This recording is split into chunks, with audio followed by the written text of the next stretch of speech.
والله أنا الباب كان وفرين هاي قف كنا اللي إنه شيء وإحنا نقول اللي وحي الشرعي دي أنا كما هذا كنا شرعيا أنا كل سنة جود الشرع كل سنة أنا هاي لكن وحي كونسين أي كمان قاب كدور شد ولا عيسو إيو for example إني يري هذا transparent أنا أباهنا هاي وأباهنا observers أنا ماشى كان صنّو وحرمنا ضد كان أنا عرفنا إني نوع ذيان إني هيلي كان access بوحة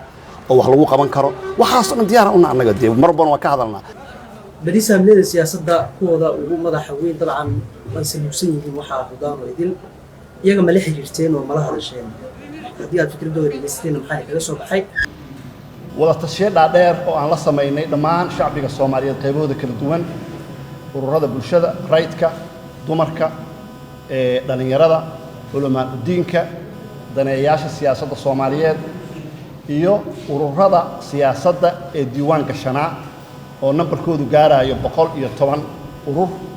wada hadallo dhaadheer iyo discussion iyo shirar aan la galnay kadib guddiga sharafta leh ee madaxa bannaan ee doorashooyinka qaranka iyo sohdimuhu waxa uu gaaray inuu idinla wadaago maanta hadaatiin bahda meediyaha ee shacbiga Soomaaliyeed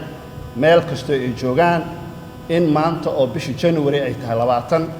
sanadkuna uu yahay 2025 inay tahay maalintii la furay diiwaangelinta ururada siyaasadda ee Soomaaliyeed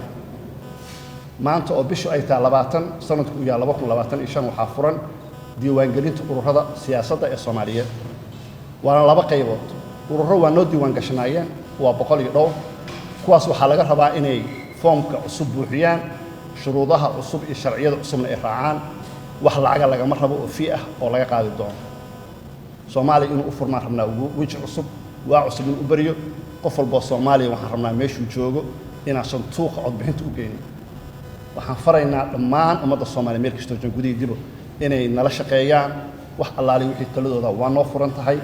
وحنربع إن الله بدأ قيود ما تدلو ذا إن ما أنت أو بشي جنوري إتلافين كذا official وفريني هاي ديوان قلت وهذا السياسة إن سفتي قصص على بلاد دون إن وفود وكلا بحان جوابها عن سواء استينا وهرلو استي عض بحياشة iyo meelihii kale oo aan leenahay markaas waa muhiim in la gaaro intaas goolkaygu ahayna idin la wadaago waxaan idin sheegayaa inaan meeshaan soo booqan doontaan marar badan waxaan jecelnahay inaan waqti kooban mar walba idin yeerno noo dul qaadataan aan wada shaqeyno waa mahadsantii